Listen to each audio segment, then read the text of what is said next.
এই ছবিটি 1910 সালে জামা মসজিদের সামনে থেকে তোলা হয়েছিল। আপনারা দেখতে পাচ্ছেন জামা মসজিদের সামনে একটি বড় মাঠ ও একটি গাছকে। বন্ধুরা, ইতিহাস থেকে আমরা জানতে পারি যে এক সময় এই জামা মসজিদের সামনে অনেক মানুষজন বসবাস করত ও তাদের ঘরবাড়িও এখানে ছিল। কিন্তু যখনই ইংরেজরা 1857 সালে দিল্লি দখল করেন, তারপরে তারা এখানকার মানুষগুলোকে বিতাড়িত করে তারা তাদেরকে ঘর ছাড়া করেন। এই ছবিটি হলো দিল্লির চাঁদনি চকের।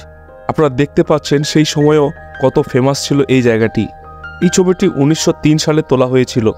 এই ছবিটিও দিল্লির একটি জায়গার, যেখানে একজন সবজি বিক্রেতা সবজি বিক্রি করছেন এবং তার চারপাশে রয়েছে অনেক লোকের সমাগম।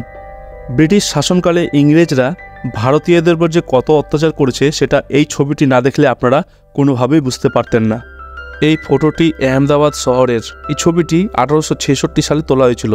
এই ছবিটি দেখলে আপনাদের মাথা নষ্ট হয়ে যাবে, কারণ এই ছবিটি দিল্লির সেই বিখ্যাত লালকেল্লার। যখন ইংরেজরা আমাদের দেশকে শাসন করছিল তখন তাদের এই পতাকা এখানে তারা লাগিয়েছিল, কিন্তু আমাদের স্বাধীনতা সংগ্রামীরা এই পতাকাকে তুলে ফেলেছিল। তারপর সেই থেকে আজ অবধি সেখানে আমাদের দেশের পতাকা ঝুলছে।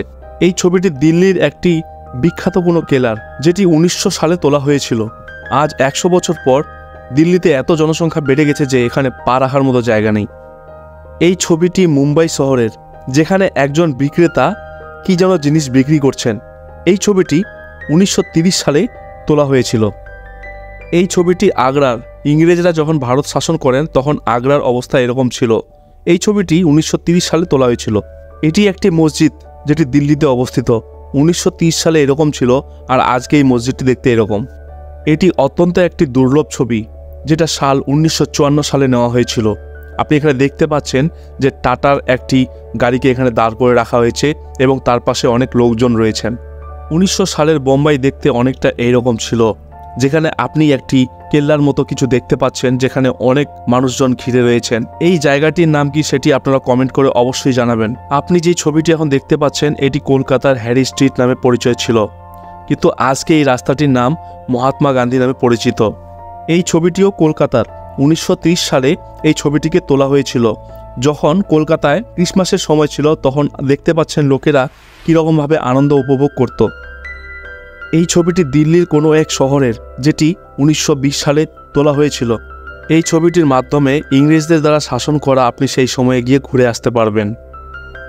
এই ছবিটি ভারতের ঘণ্টাঘরের। আপনি যদি একটু গুরুত্ব দিয়ে দেখেন তাহলে দেখতে পাবেন এখানে আমাদের ইন্ডিয়ান পতাকা লাগানো রয়েছে। এই ছবিটি 1947 সালের 15ই আগস্ট তোলা হয়েছিল।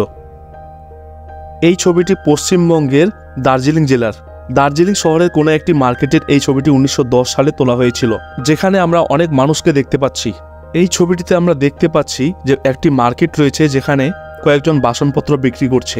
আসলে এই ছবিটি ভারতের লাহোরের, আর এই লাহোর আজকে পাকিস্তানে রয়েছে। সত্যিই দেশভাগ যে কতটা কষ্টকর ছিল সেটা বোঝা যাচ্ছে।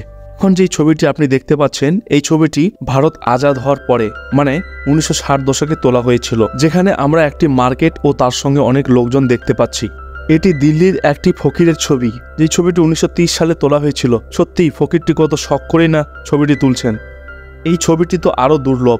এটি 100 বছর আগের পুরনো দিল্লিতে তোলা একটি ছবি, যেখানে আপনি দেখতে পাচ্ছেন একজন নাপিত একটি মানুষের দাড়ি কাটছেন এবং পাশে অনেক মানুষ অপেক্ষা করছেন দাড়ি কাটার জন্য। সত্যিই কতই না সুন্দর ছিল সেই যুগটা এবং সেই সময়টা। এই ছবিটি 1907 সালে ভারতের লাহোরে তোলা হয়েছিল, যেটি এখন পাকিস্তানে রয়েছে। সত্যিই তো কতই না সুন্দর ছিল সেই সময়গুলো। এই ছবিটিতে আপনি দেখতে পাচ্ছেন একজন গরুর গাড়ি চালক কিছু সামান তার গাড়িতে করে বয়ে নিয়ে যাচ্ছে।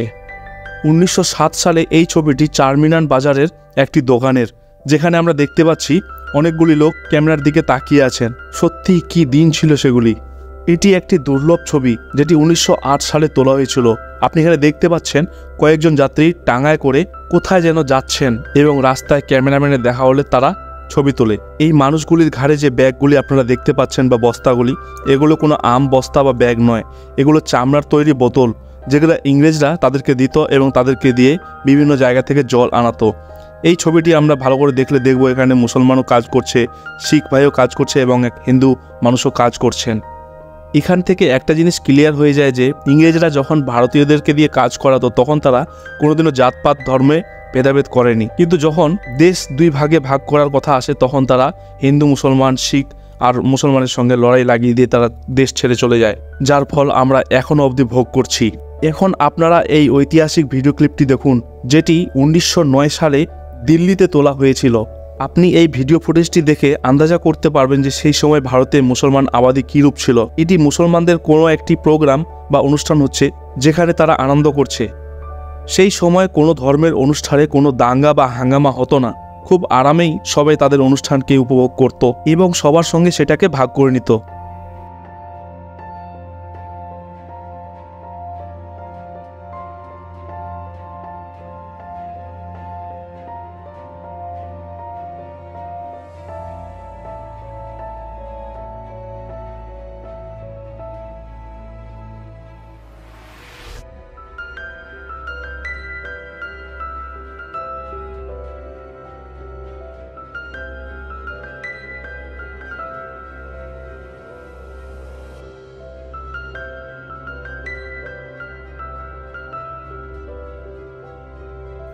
এই ভিডিও ফুটেজটিতে আপনি ভারতের কোনো একটি রাস্তাকে দেখতে পাচ্ছেন।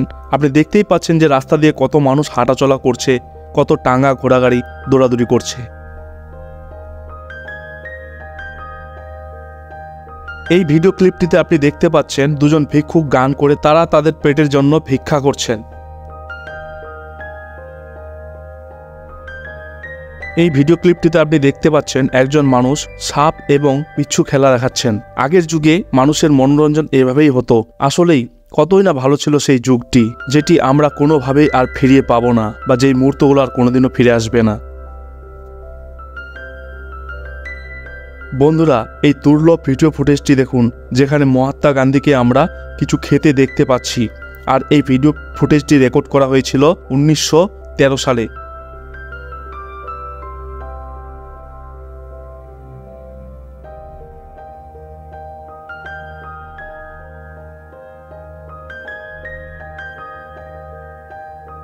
এমনটাই ছিল আমাদের পুরনো ভারতের ইতিহাস, যেটা আমরা চোখে হয়তো দেখিনি, কিন্তু আজকে এই ভিডিওর মাধ্যমে সেটাকে আমরা অনুভব করলাম।